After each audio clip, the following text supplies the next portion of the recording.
guys! Welcome back to my channel. It's your madam.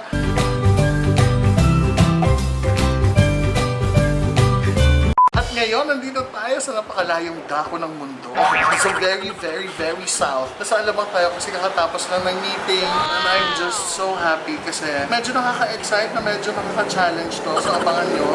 I'm very sorry kung wala tayong video kahapon kasi ang dami talaga namin ginagawa. This week and next week, nagkaroon pa ng holidays. But, babawi kami sa inyo, don't worry. So today, samahan nyo kami as we go on an adventure para maghanap ng something that we can give to ourselves. We can give to ourselves talaga. So tara, at pumunta na tayo doon. Surprise ko kayo kung saan tayo pupunta. See you!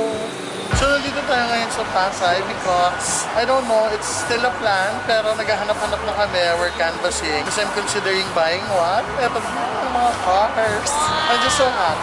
Hindi ko alam bakit, pero na-excite ako. So, ang gusto natin kuning car is yung malaki, yung SUV na, if our budget permits. And okay lang ako sa second hand, hindi naman ako ma-arte. Next time na yung brand new. So for now, dapat naiintindihan natin how cars work. So I guess, ito yung pinakauna natin sa Lilibot-Libot. It's where we will find out. Magtatanong tayo. And for those car enthusiasts out there na nanonood ng video na to, please help me mag-comment down below kayo sa advice nyo sa akin when purchasing a car. Lalo na pag second hand. Kasi hindi talaga ako masyadong, you know, bihasa when it comes to this.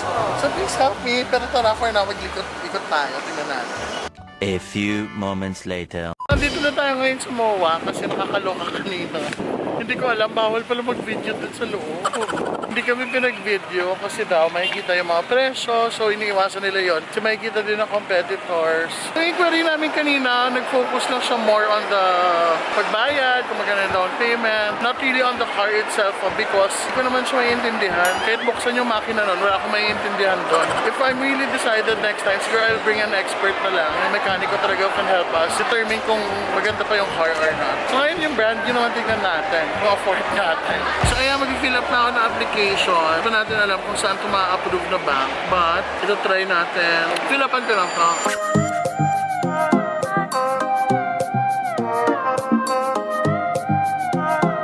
Saan sa tingin mo ang mas maganda? Hindi sa gusto mo. Parang hindi ako kasya sa joke. Parang hindi ako kasya sa joke pag yun. Pero dream car ko yan kasi gusto ko yung shape. Tsaka matipid siya sa gas. Pero may in-offer din yung Hyundai na maganda din. Ano ba yung Kona? So, right now, nag-apply na kami for car loan sa mga bank. Siguro tonight, pag hindi ko isasend yung requirements, in 2 to 3 days daw, malalaman na natin kung approved or not. So, that's how it works kapag brand new yung car na kukunin mo. And for someone like me who really doesn't have that much knowledge sa cars, I think safer pa rin na kunin yung brand. Kasi minsan, masakit yun sa ulo pag second hand, tapos ang dami ng ginawa, ang dami ng problema. And ano siya, konti lang yung difference. So, mag-brand new na lang talaga. So, ayan, we're really praying. Tignan natin if this is really something for us. Ma-approve kami, ma-approve tayo with the best terms. Pero if it's not yet time, malalaman din natin. Makapagtanong na kami sa mga second hand, sa brand new. Siguro after this, kumakain lang kami because we're so hungry. Galing kami sa meeting, wala pa kaming kain.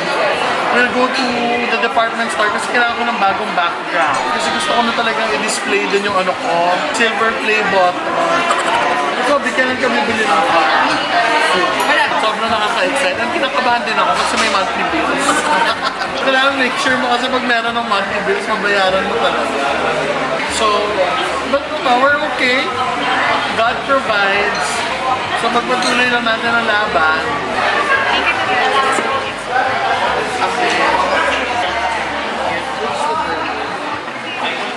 So si baby nagpapakamilan yan. Parang gagawin. Ito, sa ayaw.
na medyo ata napadami yung order namin. Tinake out na lang namin doon sa bahay. Kasi walang maliliit na serving yung chili. Kasi I really wanted to eat the quesadilla. Nabusog na ako sa rice pa lang. So ngayon, nandito na tayo sa The Alley. Open na siya. Nagulat kami ni Baby Boy. So ito-try natin din to kung masarap. Na-try na natin yung ano last time, diba? Yung Tiger Sugar. So yung Tiger Sugar.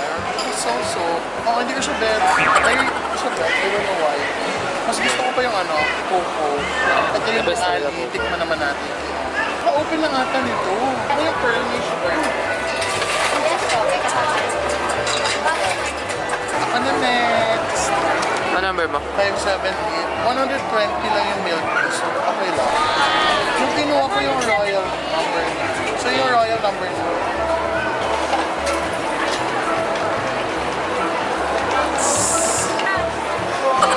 So ayan, na-try na natin itong The Alley and I think it's pretty normal. Parang ano lang din siya, parang Tiger Sugar. This one is their milk tea, pero may kakaiba dito dahil yung aroma niya, ang bongga. Yung parang mafe-feel mo talaga siya and it's so soothing.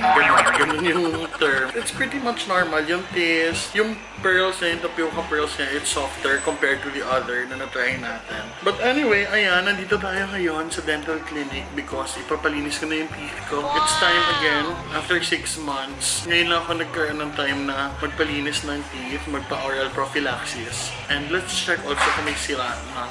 Ayoko na may silang teeth because ayoko talaga, isa sa mga pinakamasakit for me at pinaka-uncomfortable feeling is yung pag may masakit kang ipin. I don't know why. I just don't like it. So, iniiwasan ko siya. Saan po nakakabili ng ganitong chair?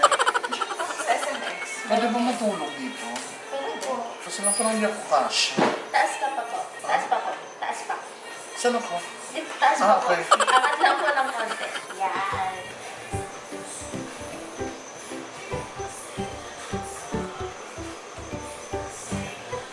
Di ba nakakangilo yan, Dok?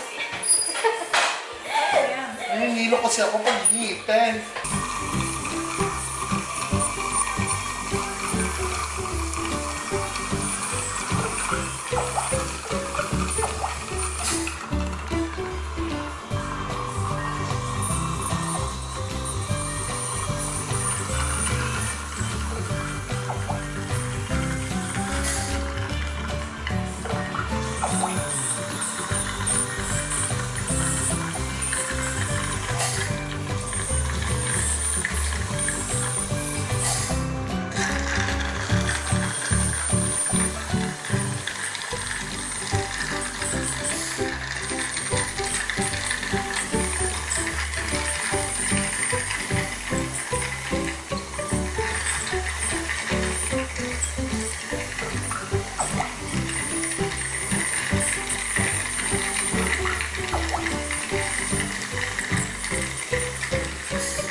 So ayan, tapos na tayo magpalinis ng teeth. Ang linis ng teeth ko. I'm so happy. Natanggal yung mga plaque. So today, wala tayong gagawin. We're done for the day. Uwi na tayo at mag-ML na kami. Kaya tara, let's go!